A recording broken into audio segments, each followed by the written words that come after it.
So my name is Anne Thévenet. I'm the Deputy Director of the Euro Institute based in Kehl. It's in the Upper Rhine region, and this is the cooperation area between France, Germany and Switzerland. It is a region with a long tradition of cooperation after World War II.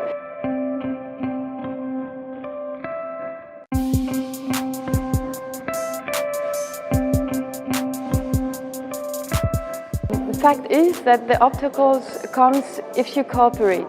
The more you cooperate, the more you will face obstacles. And what we experience is that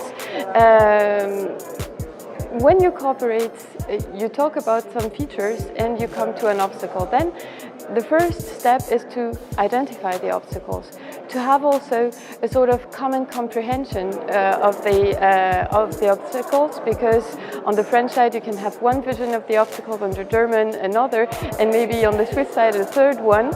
And so you have to have a common understanding of the obstacles in order to be able to solve it. Of course, there is different platforms that are accompanying those people coming together and overcoming those obstacles. You can have local platforms, like, for example, in the Upper Rhine region, the Euro districts. You can have also thematics platforms, like we do have the InfoBest, which are specialized in all social security and insurance and work contract, etc. Questions. And you have some platforms that are much more focusing on capacity building, like we are in the Euro Institute. And by discussing with other borders in Europe, we also recognize that this problem of identifying the obstacles, identifying solutions, looking for information, because sometimes you have also the information, but you don't know who has it and where to find it. It is common questions that you can find at different borders.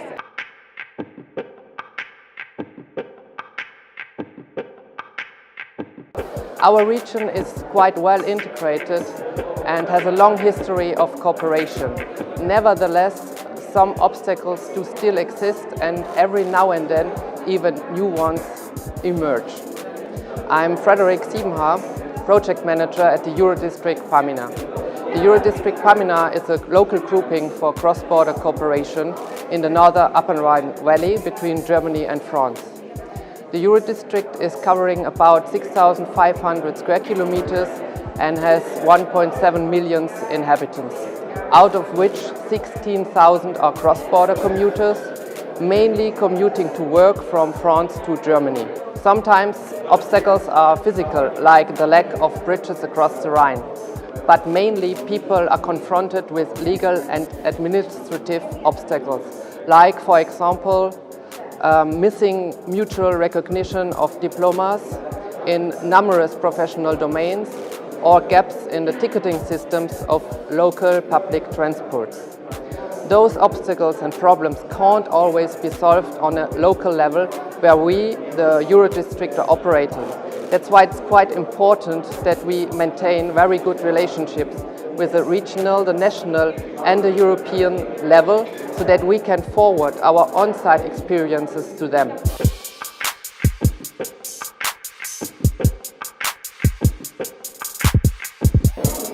And finally, I want to underline an issue that seems quite important to me, besides the problem solving on the most appropriate level.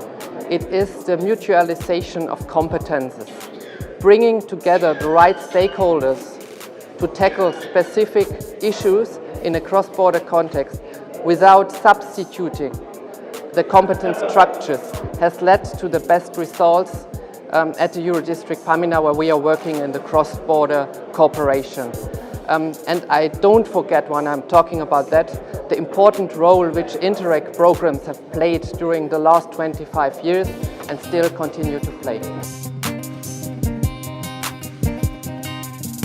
That other border regions suffer. We are, a peripheral border region. We have a lot of rurality. There have been some very good projects that have taken on the challenges of some of this, There's been a lot of cooperation, for instance, between the health agencies, north and south, and we have a very important flagship project which has shown the success of years and years of campaigning from communities, from service users, which has been taken up on both sides of the border now, and we have a big commitment from the Northern Ireland Executive and from the Irish government for a cancer unit which is opening very soon, which will take patients from both sides of the border and have staff from both sides of the border, and which is really a big breakthrough and will make a real difference in people's lives because they won't have to travel many, many miles for cancer treatment, for radiology services. The strongest argument for solving border obstacles is opportunity for more business. And with more business, more jobs. Hello, my name is Annika Daisley and I work for the Border Committee, Svinesundskommittén, situated in the border region between Oslo and Gothenburg.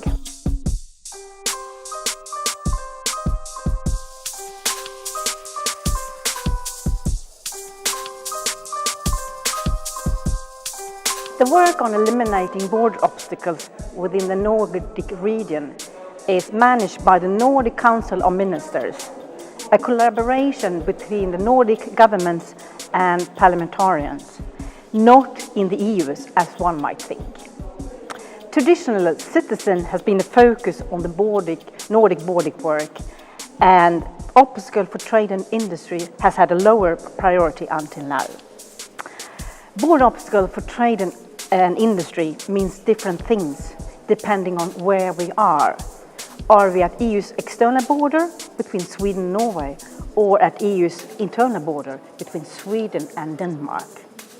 Between EU countries, the discussion is often about access to labor and personal mobility.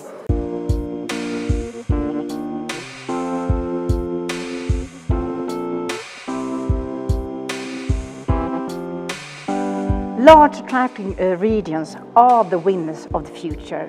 And for those of us who live in the border regions, this means that we must learn to disregard the border and see the opportunities.